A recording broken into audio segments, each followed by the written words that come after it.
kujifunza juu ya somo kuu ambalo linatawala katika sikukuu hii, maadhimisho ya kitaifa ya SMF. Somo kuu ambalo linasema mwanamume ni mfano na utukufu wa Mungu, na andiko kuu limetoka katika Wakorintho wa kwanza sura ile ya 11 mstari ule wa 7 ambao unazungumza juu ya utukufu wa Mungu kwa mwanamume. Bwana Yesu asifiwe. Na jana tumekuwa na somo lingine ambalo lilikuwa linaendelea kueleza ni namna gani tunaweza tukautunza utukufu wa Mungu, namna gani tunaweza tukauhifadhi utukufu wa Mungu nyumbani mwa Bwana, namna gani tunaweza tukauhifadhi utukufu wa Mungu katika familia zetu, namna gani tunaweza tukahifadhi utukufu wa Mungu katika maisha yetu. Bwana asifiwe. Amen. Bwana Yesu asifiwe. Sitaki nirudie sana yale ya jana, lakini nataka tuanze na hatua nyingine, kipengele kingine ambacho nimekipa kichwa cha kukaa katika neno la Kristo. Kukaa katika neno la Kristo. Ili kutunza utukufu wa Mungu, unahitaji kukaa katika neno la Kristo. Unahitaji kukaa katika neno la Kristo. Kwa hiyo kichwa cha somo letu ni kukaa katika neno la Kristo, na andiko linatoka katika Yohana 8 mstari ule wa 31 mpaka ule wa 38, lakini nitasoma mistari michache tu. Nitakwenda kusoma, utaendelea kusoma mwenyewe ule mstari wa 31. Biblia inasema, basi Yesu akawaambia wale Wayahudi waliomwamini, ninyi mkikaa katika neno langu, mmekuwa wanafunzi wangu kweli kweli, tena mtaifahamu kweli, nayo hiyo kweli itawaweka huru. Wakamjibu, sisi tu uzao wa Ibrahimu, wala hatujawa watumwa wa mtu wakati wowote. Nawe wasemaje, mtawekwa huru? Yesu akawajibu, amin amin nawaambia, kila atendaye dhambi ni mtumwa wa dhambi. Wala mtumwa hakai nyumbani siku zote, mwana hukaa siku zote. Basi mwana akiwaweka huru, mtakuwa huru kweli kweli. Tunakomea hapo. Bwana Yesu asifiwe. Amen. Bwana asifiwe. Amen. Yohana anaandika maneno haya katika sura hii ya 8. Yohana yeye kama Yohana anaitwa Yohana mwana wa Zebedayo. Ni yule mwanafunzi ambaye tunasoma katika Biblia alikuwa anapendwa na Yesu.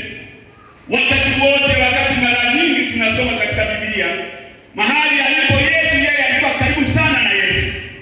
Yeye aliegama kifuani mwake. Huyu ndiye Yohana ambaye anaandika Injili hii ya Yohana. Lakini pia ameandika zile nyaraka za Yohana pamoja na kitabu cha Ufunuo. Wanasema huyu umri wake, mitume wengine wote waliondoka, wakafariki, wakaondoka duniani, lakini huyu aliishi miaka mingi. Katika uzee wake akaandika kitabu cha Ufunuo. Bwana Yesu asifiwe. Huyu ndiye Yohana ambaye tunakwenda kusoma. Tumesoma habari zake. Mara nyingi tumemwona akikaa kifuani mwa Yesu. Bwana asifiwe. Bwana Yesu asifiwe.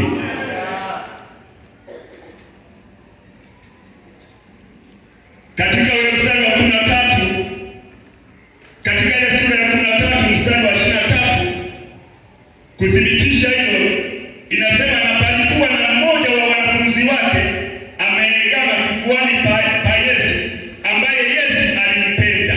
Lakini unaweza ukasoma pia sura ya 19 na ule mstari wa 26. Kwa hiyo kulingana na mapokeo kama nilivyosema, yeye ndiye aliandika nyaraka za Yohana na ufunuo wa Yohana. Alikuwa na Yesu alikutana na Yesu wakati akiwa katika shughuli zake za uvuvi, katika wale mitume 12 ambao Yesu aliwachagua. Mojawapo kati ya wale waliokuwa wavuvi ni Yohana na Petro, na kulikuwa na wengine. Bwana Yesu asifiwe. Kwa hiyo huyu alikuwa ni mvuvi. Katika kitabu chake hiki amemtambulisha Yesu kama mwana wa Mungu. Amen. Amekiandika kitabu hiki katika miaka ya kama miaka 80 hadi 95 akiwa Efeso. Na kusudi lake kubwa kuandika, alitaka watu wamwamini Yesu. Tukisoma mstari wa 31 sura ya 20, anasema lakini hizi zimeandikwa ili mpate kuamini ya kuwa Yesu ni mwana wa Mungu, na kwa kuamini mpate uzima wa milele kwa jina lake. Bwana asifiwe. Bwana asifiwe. Kabla Yesu hajasema haya maneno ambayo tumeyasoma hapa, kabla hajasema haya maneno, tunakuta alikuwa ameingia hekaluni. Alikuwa ameingia hekaluni akifundisha. Mara wakamletea mwanamke. Biblia inasema kwamba Wayahudi na waandishi wakamletea mwanamke ambaye amefumaniwa. Wakampeleka kwa Yesu, wakamwambia, Bwana, tumemkuta mwanamke huyu mwanamke amefumaniwa. Bwana asifiwe. Wakamwambia, mwalimu, mwanamke huyu amefumaniwa akizini. Ukisoma ile mstari wa 3 sura ya 8. Lakini cha ajabu hawakumleta ni nani aliyezini naye. Baada ya hapo wakamwambia, katika Torati ya Musa alituamuru wanawake wa namna hii wapigwe mawe. Wanawake wa namna hii wafanye nini? Wapigwe mawe. Biblia inasema wakamuuliza, nao wasemaje? Na wewe wasemaje katika hii? Wameongea kabisa kwamba katika Torati ambayo wanaiamini kwamba imeamriwa, Musa aliwaamua wampige mawe, lakini wanataka Yesu atoe jibu anasemaje.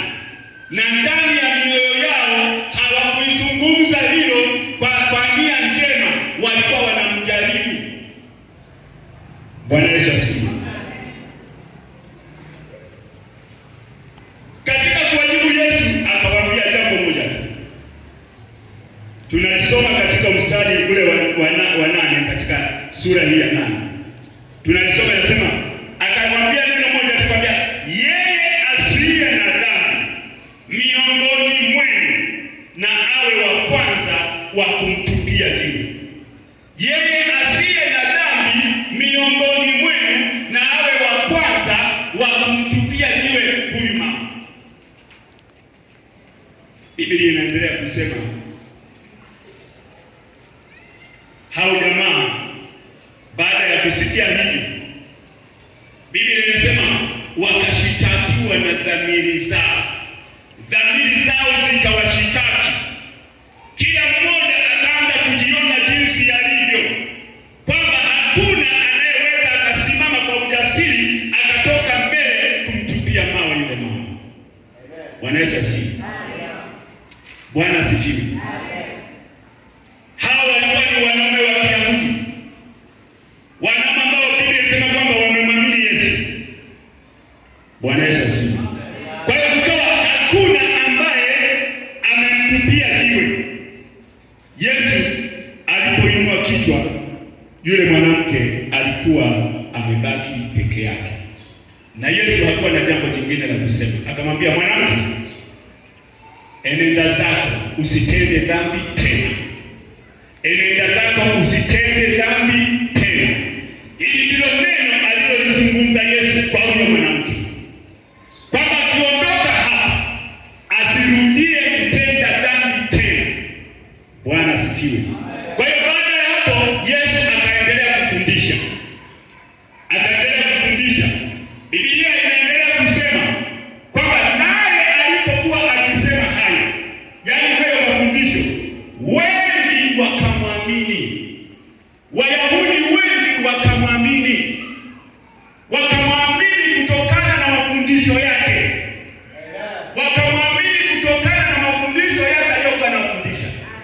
Bwana Yesu asifiwe.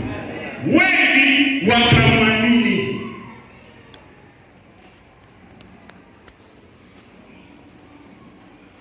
Katika ule mstari wa 31 anasema, basi Yesu akawaambia wale Wayahudi waliomwamini, ninyi mkikaa katika neno langu mmekuwa wanafunzi wangu kweli kweli. Bwana Yesu asifiwe. Kwa hiyo wakati anaendelea kufundisha na Wayahudi wengi wakamwamini, sasa akawageukia hao ambao wamemwamini. Tunakumbuka Wayahudi ni watu wa Torati,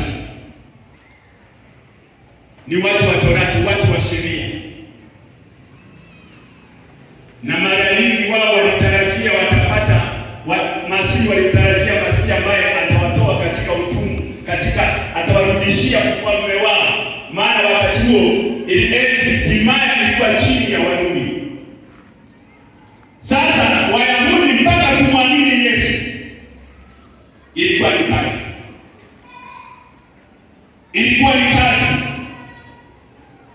Kwa hiyo baada ya mafundisho haya yakaondoa yakafunua jinsi walivyo, wakaamua kumwamini Yesu Kristo katika maisha yao. Sasa nawageukia naambia, ninyi mkikaa katika neno langu mmekuwa wanafunzi wangu kweli kweli, tena mtaifahamu kweli, na hiyo kweli itawaweka huru. Sasa wakati amewaambia haya, hawa ambao tayari wamemwamini, dhambi ni mtumwa wa dhambi, wala mtumwa hakai nyumbani. Mtumwa hakai nyumbani siku zote, basi mwana akiwaweka huru, mtakuwa huru kweli kweli. Halafu akawaambia kitu kingine, najua ninyi ni uzao wa Ibrahimu. Najua hilo, nalijua ninyi ni uzao wa Ibrahimu, lakini mnatafuta kuniua, mnatafuta kuniangamiza. Ninyi ambao ni uzao wa Ibrahimu mnatafuta kuniua. Yesu akawaambia maneno haya. Bwana Yesu asifiwe.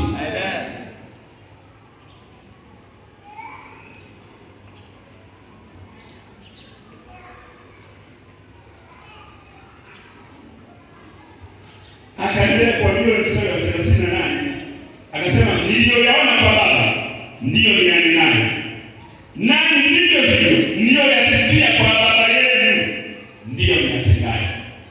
Akawageukia sasa, kwa sababu kama hawa kumbe hawajaniamini, hawa ni unafiki. Kinachofanyika hapa ni unafiki, hawajaniamini. Akawaambia, mimi ninayoyasema niliyoyaona kwa baba yangu ndiyo ninayowaambia.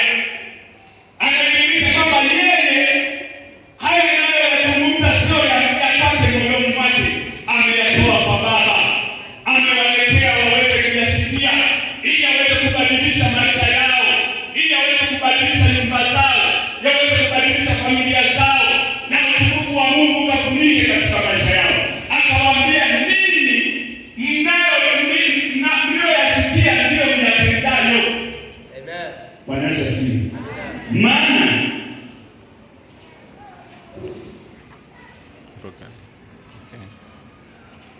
mmesikia kwa baba yenu ndio mnayotenda. Wakamjibu tena wakamwambia, baba yetu ndio Ibrahimu.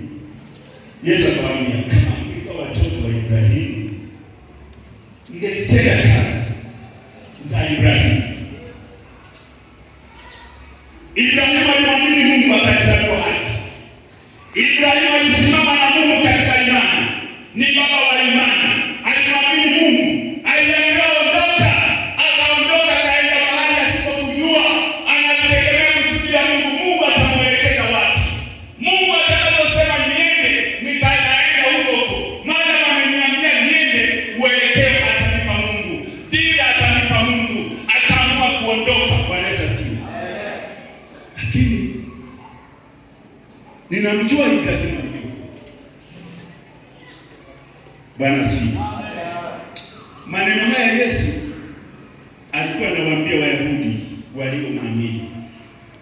Alikuwa anawaambia Wayahudi waliomwamini, wanaume waliomwamini, wanawake waliomwamini, vijana waliomwamini. Bwana asifiwe. Yesu hasemi maneno haya na watu wa mataifa, hasemi na watu ambao hawajamwamini. Anasema na Wayahudi, si Wayahudi tu, lakini ni Wayahudi waliomwamini. Hapa kuna kitu tunataka kujifunza, kwamba kulikuwa na tatizo. Bwana Yesu asifiwe. Na mara nyingi matatizo ndio yanayosababisha vurugu. Mara nyingi matatizo ndio yanasababisha upinzani. Mara nyingi matatizo ndio yanavunja umoja. Bwana Yesu asifiwe.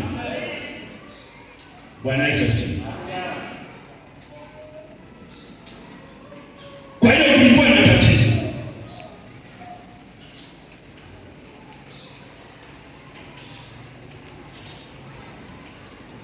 Tunaliona tatizo lao kutokana na jibu ambalo wamemjibu Yesu katika ule mstari wa 35.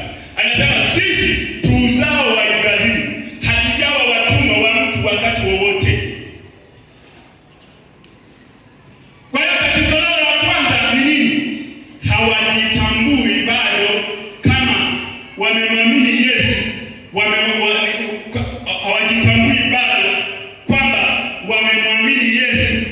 Wameachana na yale ya kale, wameachana na ule utu wa kale.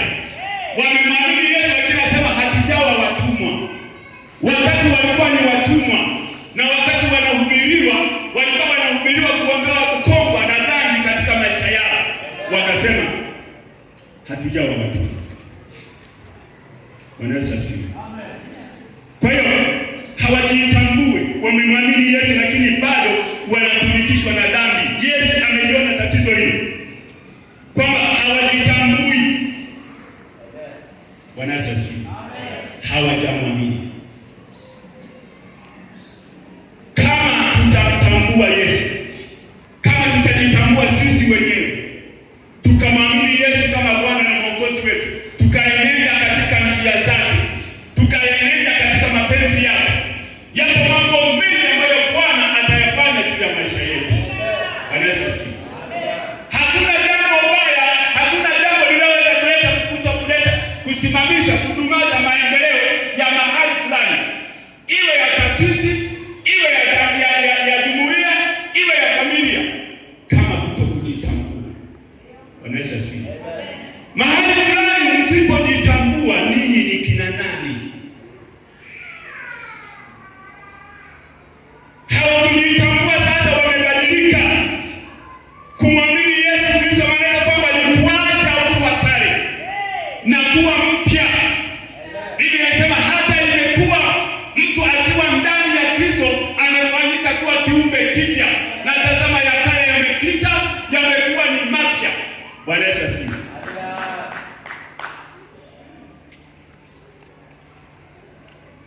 Kwa hiyo hawakujitambua.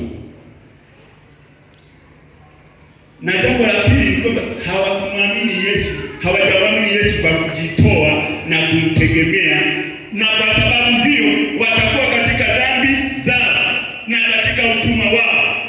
Usipomwamini Yesu Kristo na kumtegemea, kwa hiyo watabaki katika dhambi hizo hizo, maana tayari wanajiona wao wako huru, lakini Yesu anawaambia hamko huru.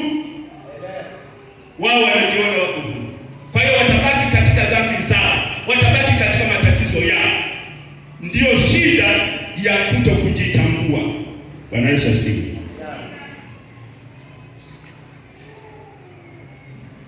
Tatizo jingine la tatu ambalo walikuwa nalo tumeliona. Yesu akawaambia, mnataka kuniua. Kwa hiyo tatizo jingine, kumbe walikuwa wamemwamini kwa hila, walikuwa na njama.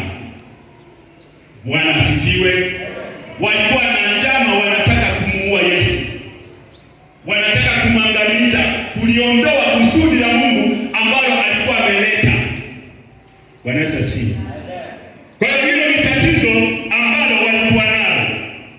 Sasa Yesu akawa sasa anawapa suluhisho la matatizo yao. Tunaposoma huu mstari, Yesu anatoa suluhisho ili waweze kuwa wanafunzi kweli kweli. Anasema moja, wakae katika neno lake. Ili tuweze kuwa wanafunzi wa Yesu kweli kweli, lazima tukae katika neno la Kristo. Ili wawe wanafunzi wa Yesu, ili waishi maisha ya Kikristo ya kumpendeza Mungu, wakae ndani ya neno la Kristo. Ninyi mkikaa katika neno langu, mmekuwa wanafunzi wangu kweli kweli. Kukaa katika neno la Mungu, kukaa katika neno la Kristo, maana yake ni kumwamini yeye, kumtegemea yeye, awe tumaini lako, awe ndio faraja yako, yeye awe yote katika maisha yako, awe ndio kitu lako. Bwana Yesu asifiwe. Amen. Biblia inasema kwa maana kwa moyo mtu huamini na hata kupata haki. Kwa hiyo walitakiwa kumwamini Yesu Kristo kwa mioyo yao ya ndani, lakini walimwamini kwa nje. Kumbe walikuwa wanamzuka wakifikiria kwamba hatafahamu, walikuwa wanamzuka wanakusudi. Amina. Bwana Yesu asifiwe. Kukaa ndani ya Kristo, kukaa ndani ya neno la Kristo ni kuhakikisha umemwamini kwa moyo wako wote. Umemwamini kwa moyo wako wote. Bwana asifiwe. Kwa hiyo tukihitaji kuutunza utukufu wa Mungu, tukihitaji Mungu aendelee kutembea katika maisha yetu, tukitaka familia zetu ziendelee kubarikiwa na kufanikiwa, lazima tukae katika neno la Kristo.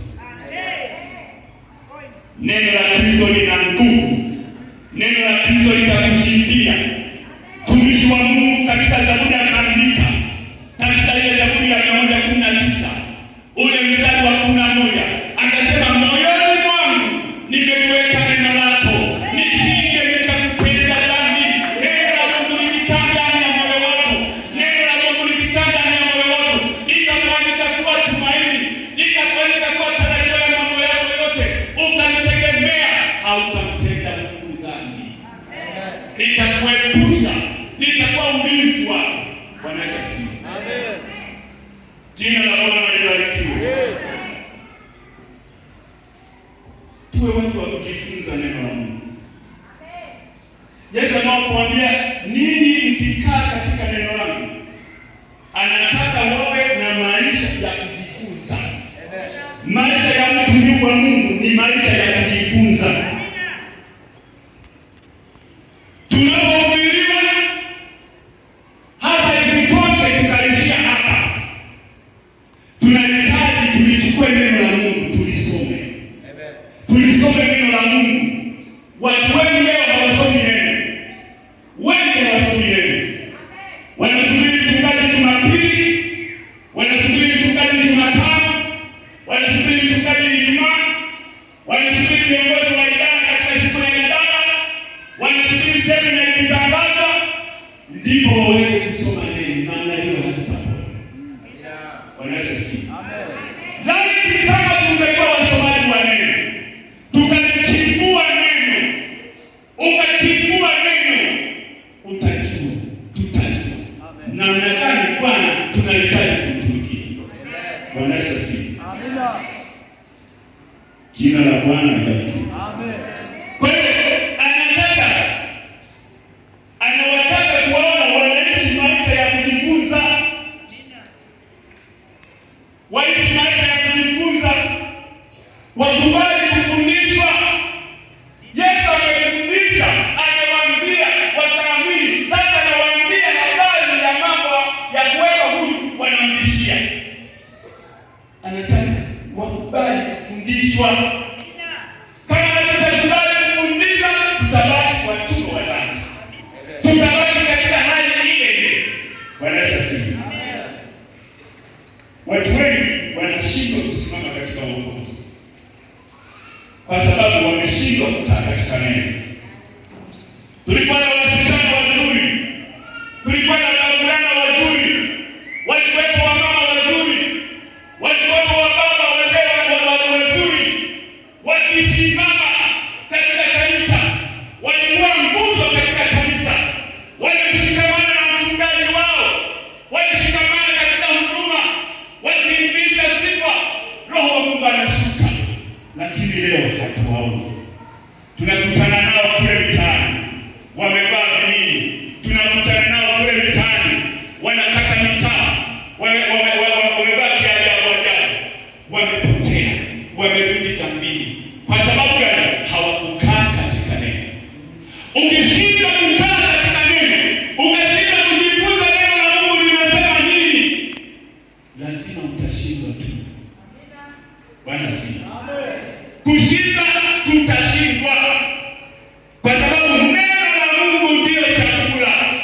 Neno la Mungu ndio chakula cha uzima.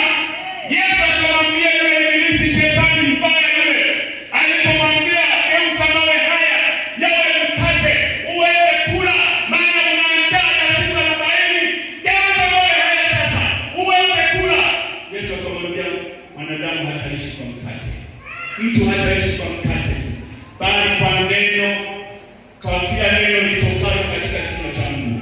Neno la Mungu. Bwana Yesu asifiwe. Neno la Mungu ni uhai. Neno la Mungu ni mlango unaoweza kukufungulia njia ya kwenda. Neno la Mungu ni mlango unaoweza kukufungulia ukaiona siri, kwa mambo ya siri yaliyo ndani ya Mungu wako. Bwana Yesu asifiwe. Kaa katika neno.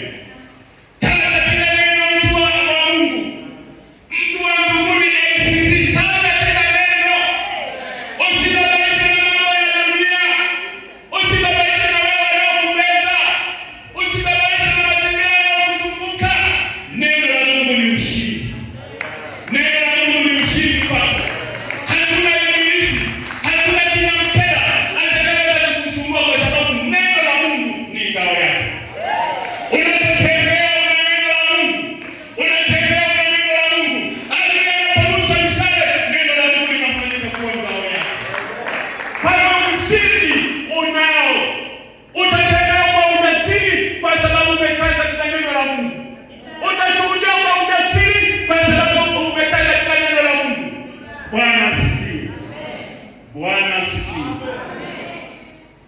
Kwa hiyo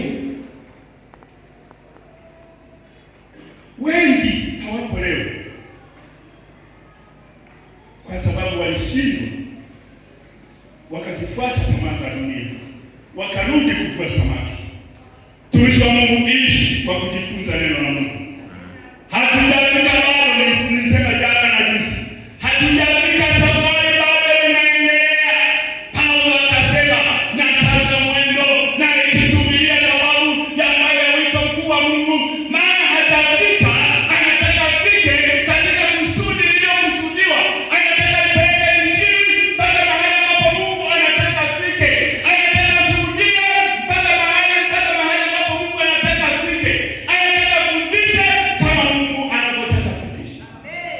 Haleluya. Haleluya. Katika Isaya 48 ule mstari wa 17 anasema,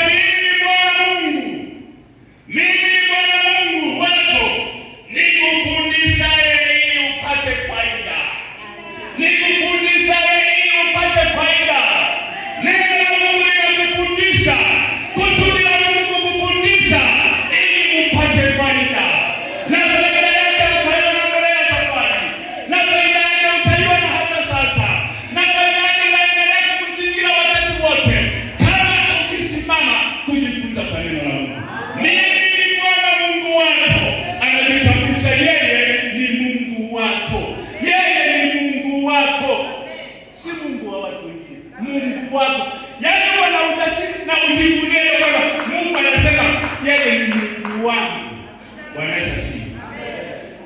Nikufundisha ili upate faida, nikuongozaye katika njia ikupasayo